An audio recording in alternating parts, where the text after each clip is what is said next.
ಸಿದ್ದರಾಮಯ್ಯನವರ ಕಾಂಗ್ರೆಸ್ ಸರ್ಕಾರ ಈ ಸಾರಿ ಮುಸಲ್ಮಾನ್ ಬಾಂಧವರಿಗೆ ರಂಜಾನದ ಇಫ್ತಿಹಾರ ಕೂಟದ ಔತಣವನ್ನು ಪೂರ್ಣವಾಗಿ ಕೊಟ್ಟಿದೆ. ಈ ಬಜೆಟ್ನಲ್ಲಿ ಏನಾದರೂ ಅಲ್ಪಸಂಖ್ಯಾತ ಹೆಸರಿನಲ್ಲಿ ಮುಸಲ್ಮಾನರಿಗೆ ಪಟ್ಟಂತಹ ಅನುದಾನಗಳನ್ನು ನಾವು ನೋಡಿದರೆ ಇನ್ನೊಮ್ಮೆ ಸಿದ್ದರಾಮಯ್ಯನವರು ಇದು ನಮ್ಮ ಮುಸಲ್ಮಾನ್ ಸರ್ಕಾರ ಅನ್ನೋದು ಸಿದ್ಧ ಮಾಡಿಕೊಟ್ಟಿದ್ದಾರೆ. ಯಾವ ರೀತಿ ರಾಜೀವ್ ಗಾಂಧಿ ಅವರು ಹೇಳಿದ್ರು, ಯಾವ ರೀತಿ ನಮ್ಮ ರಾಹುಲ್ ಗಾಂಧಿ ಅವರು ಹೇಳಿದ್ರು, ಅದೇ ರೀತಿ ಮುಸಲ್ಮಾನ್ ಸರ್ಕಾರ ಅನ್ನತಕ್ಕಂಥ ಮಾತನ್ನು ಇನ್ನೊಮ್ಮೆ ದೃಢಪಡಿಸಿದ್ದಾರೆ. ಯಾಕೆಂತಂದ್ರೆ ಅಲ್ಪಸಂಖ್ಯಾತ ಮಹಿಳಾ ಕಾಲೇಜು 16 ಹೊಸ ಕಾಲೇಜುಗಳು, 100 ಉರ್ದು ಕಾಲೇಜುಗಳಿಗೆ ಹೈಟೆಕ್ ಟಚ್ ಕೊಡ್ತಾ ಇದ್ದಾರೆ. ಇವರು ಹಜ್ ಭವನದ ಹೊಸ ನಿರ್ಮಾಣಕ್ಕಾಗಿ ದುಡ್ಡು ಕೊಡ್ತಾ ಇದ್ದಾರೆ. ಮುಸಲ್ಮಾನರ ಮದುವೆಗೆ ಅನುದಾನವನ್ನು ಸಹಾಯವನ್ನು ಕೊಡ್ತಾ ಇದ್ದಾರೆ. ಅಲ್ಪಸಂಖ್ಯಾತ ಎಲ್ಲೆಲ್ಲಿ ಅಲ್ಪಸಂಖ್ಯಾತ ಅಂತ ಬರ್ತದ ಅದು ಎಲ್ಲ ಮುಸಲ್ಮಾನರು ಅಂತ ಹೇಳಬಾರದು ಅನ್ನೋ ಸಲುವಾಗಿ ಅಲ್ಪಸಂಖ್ಯಾತರು ಈ ಪದವನ್ನು ಸಿದ್ದರಾಮಯ್ಯ ಅವರು ಬಳಸ್ತಾ ಇದ್ದಾರೆ.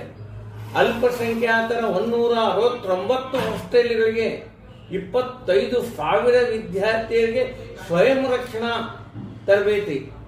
ಯಾಕೆ ಸ್ವಯಂ ರಕ್ಷಣಾ? ಇನ್ನೊಬ್ಬ ಬೇರೆ ವಿದ್ಯಾರ್ಥಿಗಳಿಗೆ ಬೇಡೇನೋ ಸ್ವಯಂ ರಕ್ಷಣೆ? ಈ ಬಜೆಟ್ನಲ್ಲಿ ಆಯ್ದು ಹುಡುಕಿ ಮುಸಲ್ಮಾನರಿಗೆ ಏನು ಕೊಡಬೇಕಪ್ಪ, ಈ ರಂಜಾನದ ಹಬ್ಬದಲ್ಲಿ ಕೊಡುಗೆ ಏನು ಕೊಡಬೇಕು ಅನ್ನೋ ಸಲುವಾಗಿ ಸಂಪೂರ್ಣ ಬಜೆಟ್ ಅನ್ನು ಅಲ್ಪಸಂಖ್ಯಾತ ಹೆಸರಿನಲ್ಲಿ ಎಲ್ಲವನ್ನು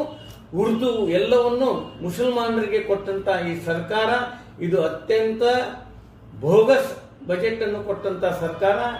ಇದು ತಾರತಮ್ಯವನ್ನು ಮಾಡದಂತ ಸರ್ಕಾರ. ಬಾಗಲಕೋಟ್ ಮೆಡಿಕಲ್ ಕಾಲೇಜು 10 ವರ್ಷದ ಹಿಂದೆ ಸಿದ್ದರಾಮಯ್ಯವರೇ ನೀವೇ ಘೋಷಣೆ ಮಾಡಿದ್ರಿ. ಇವತ್ತಿನವರೆಗೆ ಅದಕ್ಕೆ ₹1 ಸಹಿತ ಅನುದಾನವನ್ನು ಇಟ್ಟಿಲ್ಲ. ಪುನಃ ಅದರ ಮಾತನ್ನು ಈ ಬಜೆಟ್ನಲ್ಲಿ ಹೇಳಿದಿರಿ. ST ಜನಾಂಗಕ್ಕೆ ಯಾವುದೇ ಹೊಸ ಯೋಜನೆಯನ್ನು ಕೂಡ ತಾವು ಮಾಡಿಲ್ಲ. ನಿಮಗೆ ರಾಜಕೀಯವಾಗಿ ಪುನರ್ಜನ್ಮ ನೀಡಿದಂತಹ ಬಾದಾಮಿಯ ಚಾಲುಕ್ಯ ಅಭಿವೃದ್ಧಿ ಪ್ರಾಧಿಕಾರಕ್ಕೆ ಇವತ್ತಿನವರೆಗೂ ಸಹಿತ ₹1 ಸಹಿತ ಬಿಡುಗಡೆಯಾಗಿಲ್ಲ.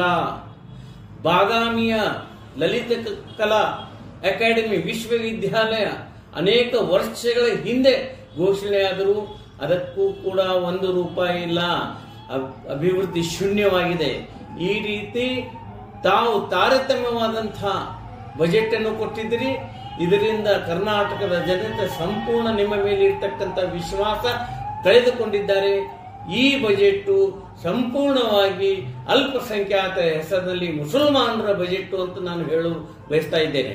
ಇನ್ನಷ್ಟು ಅಪ್ಡೇಟ್ಗಳಿಗಾಗಿ ಫಾಲೋ ಮಾಡಿ ವಿಜಯ ಧ್ವನಿ ನ್ಯೂಸ್.